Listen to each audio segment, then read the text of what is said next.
Ok, vamos lá. Vamos dar uma olhada mais a fundo nisso. Hoje o material é bem interessante. Uma análise das diretrizes de codificação da NASA, mais especificamente do JPL, o Jet Propulsion Laboratory, sabe? Para software de missão crítica. Exato. A gente está falando de sistemas onde, assim, a confiabilidade é levada ao extremo mesmo. E a nossa missão aqui é tentar entender um conjunto de 10 regras que, nossa, olhando rápido, parecem super restritivas, né? Podem parecer, sim. Mas a filosofia por trás delas não é só limitar por limitar. É construir software de um jeito que a correção possa ser provada. Mesmo que isso signifique, bom, abrir mão de várias coisas que a gente usa todo dia na programação. É um jeito de buscar segurança total. Quando falhar, assim, não é uma opção mesmo. Pensa nas Voyagers, nos rovers em Marte. E é um contraste bem grande com muitas diretrizes de codificação que a gente vê por aí, né? Como assim? Muitas vezes são aqueles documentos enormes, sabe? Cheios de opinião pessoal disfarçada de regra e difíceis de checar com ferramenta. O material que a gente analisou mostra que o JPL foi pro lado oposto.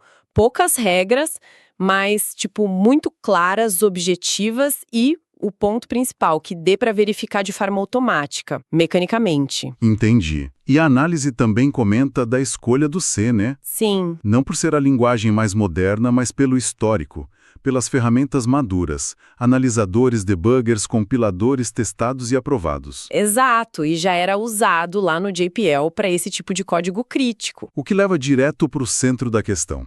É um trade-off. Uma escolha consciente. Totalmente. Você sacrifica um pouco da flexibilidade para ganhar muito em capacidade de provar que o software faz o que tem que fazer. Precisamente. Ganha em previsibilidade, em segurança. Bom, é aqui que a coisa começa a ficar intrigante de verdade. Vamos para a primeira regra. Vamos lá. Regra 1. Restringir o código a construções de fluxo de controle muito simples. Ou seja, nada de go-to, nada de set jump, long jump. E a parte que talvez pegue mais, sem recursão. Nem direta nem indireta. Essa da recursão costuma gerar discussão. Imagino. Parece um choque para muito código moderno. A justificativa é toda sobre verificabilidade. Fica muito mais fácil analisar o código estaticamente. Um fluxo de controle simples, sem saltos malucos ou recursão, simplifica demais a análise. E a recursão, especificamente? A proibição da recursão garante que o grafo de chamadas de função seja acíclico. Ou seja, que uma função não chame ela mesma de novo e de novo. Exato. Nem direta, nem indiretamente através de outras funções. E isso é crucial para conseguir prever o uso máximo da memória da pilha da stack, sabe? E também o tempo máximo de execução.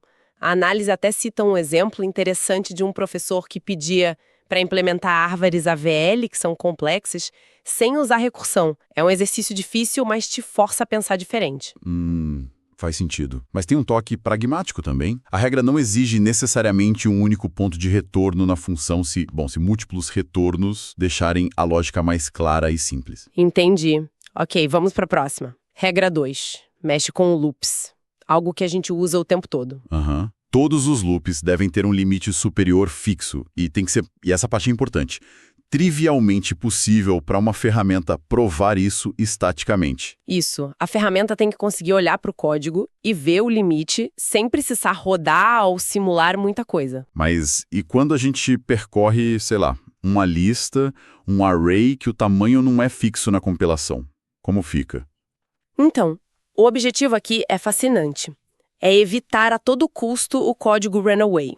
Aquele loop que dispara e não para mais, travando tudo. Certo. A chave para análise trivial é essa. O limite tem que ser óbvio no código. Uma constante, o tamanho de um array que já se conhece, algo assim. Claro que tem a exceção lógica para loops que são feitos para rodar para sempre. Tipo o loop principal de um sistema operacional. Aí, a prova é ao contrário, tem que provar que ele não termina. E para listas de tamanho variável? Aí a prática sugerida é: coloca um limite superior que você acha que é razoável, um máximo seguro, e usa uma asserção. A gente vai falar delas na regra 5. Ok. Para detectar se, por alguma razão, esse limite for atingido e aí tomar uma ação, tratar o erro. Faz sentido. Isso leva para a regra 3, que essa sim parece ir bem contra o que muita linguagem moderna faz. Qual seria? Não usar alocação dinâmica de memória depois da inicialização. Ou seja, nada de malloc, nil, essas coisas depois que o programa começou a rodar. Ah, sim. Essa é forte. Toda a memória tem que ser reservada lá no começo. A análise até fala que isso exige um planejamento, nossa, quase sobre-humano, né? Exige um planejamento bem rigoroso, sim. Não diria sobre-humano, mas exige disciplina. E por quê? Qual a lógica? Tem várias camadas. Primeiro, alocador dinâmico, tipo malloc e garbage collector, introduzem um comportamento que não é determinístico no tempo. Pausas que você não prevê, inaceitável em tempo real. Ok. Segundo, e talvez o mais importante, essa regra sozinha elimina uma categoria inteira de erros super comuns e graves em C++, tipo vazamento de memória, né? Esquecer de dar free. Usar memória depois de liberar, o famoso use after free. Falhar ao tentar alocar memória, que pode acontecer justo na hora H. E estourar buffer overflow. Caramba, é verdade. Limpa muita coisa. Exato. Forçar o sistema a viver naquela memória pré-alocada simplifica demais a prova de que o uso de memória está sob controle. E se você conectar isso com a regra 1, sem recursão... O uso máximo da pilha também dá para saber antes. Isso, fica estaticamente determinável. A análise compara com o orçamento de memória e CPU em jogo, sabe? Cada parte tem um limite estrito. E como implementar isso na prática? Com alocação em arena, essas coisas? Sim. Técnicas como alocadores de arena ou buffers circulares, você pré-aloca o espaço máximo que acha que vai precisar. Exige pensar muito antes, claro. Imagino. Ok. Saindo da memória, vamos para a estrutura do código. Regra 4. Nenhuma função pode ser maior do que cabe numa folha de papel impressa. Hahaha, essa é visual. Né? Formato padrão, uma instrução por linha, dá umas 60 linhas mais ou menos. Comparado com gente que prega a função de 5 linhas, parece até generoso. O princípio aqui é coesão, é compreensibilidade. Cada função tem que fazer uma coisa só, ter um propósito claro.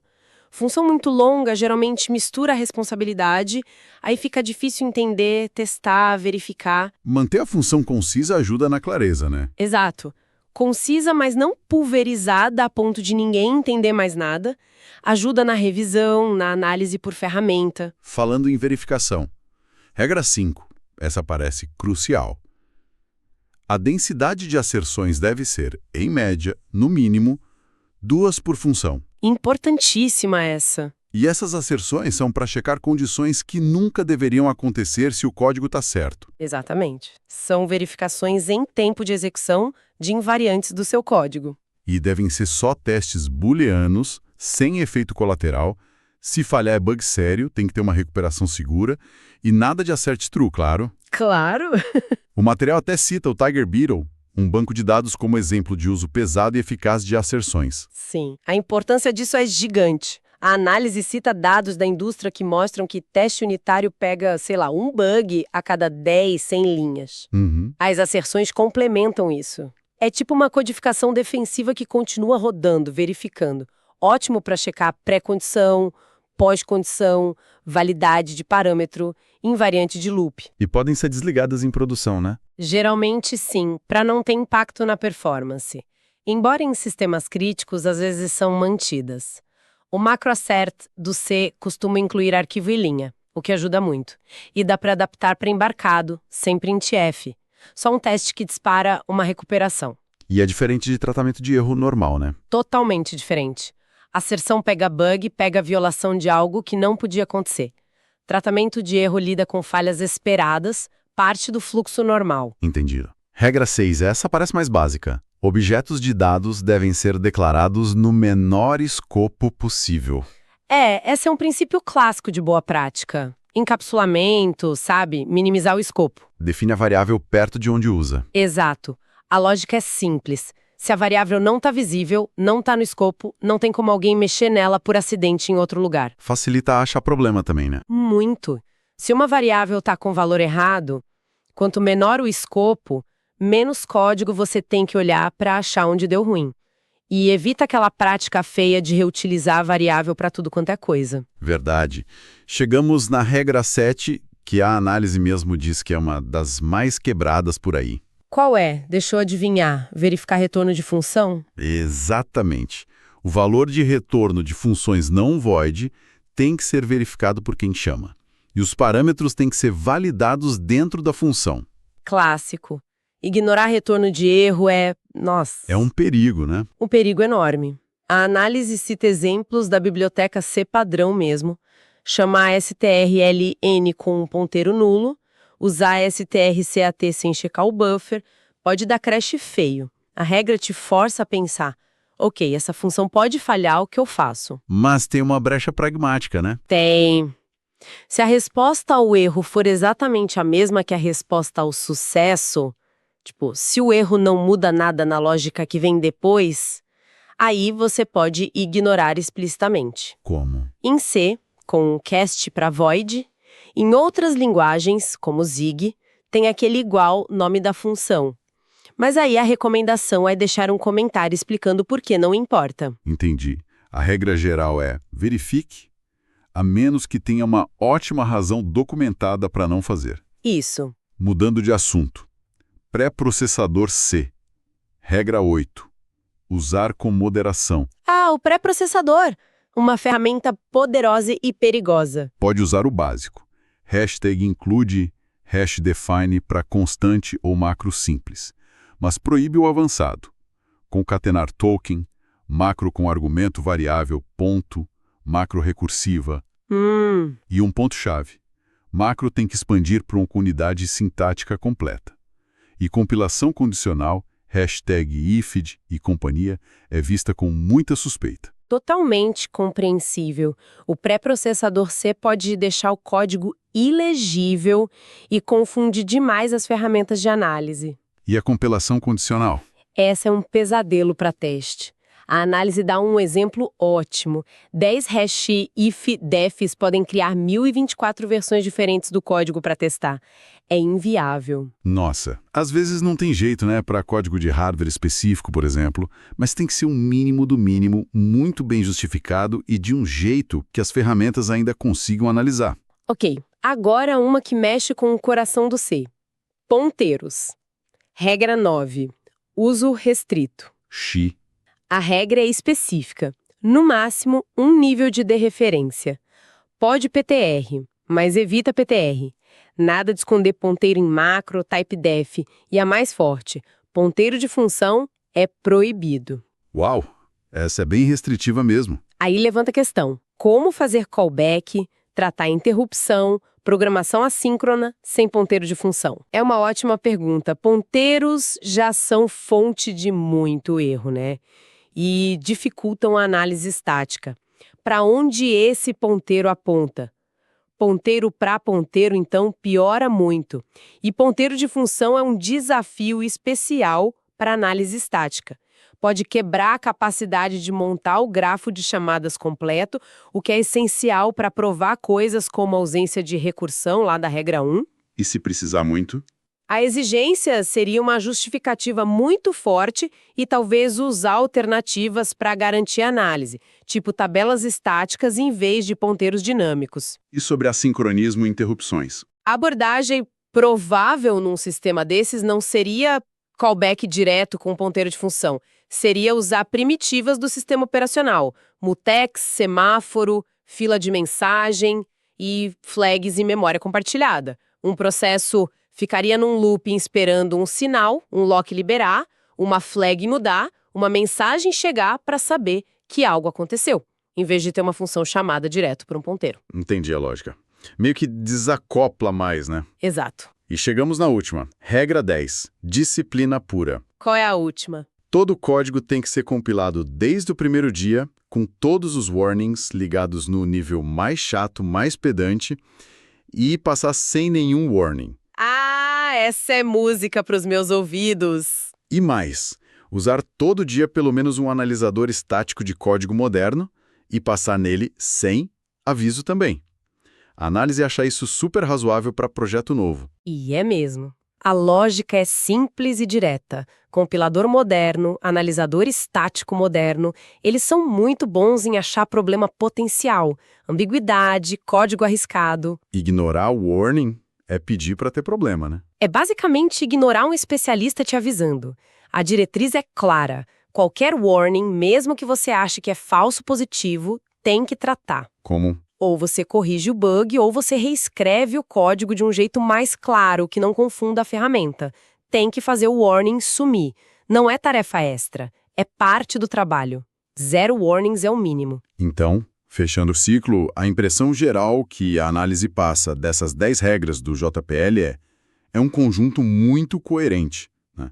Focado totalmente em segurança, em poder verificar, em robustez. Exatamente. Pode ter um ponto ou outro que alguém discorde, mas o sistema como um todo faz muito sentido. A analogia no final do material é ótima.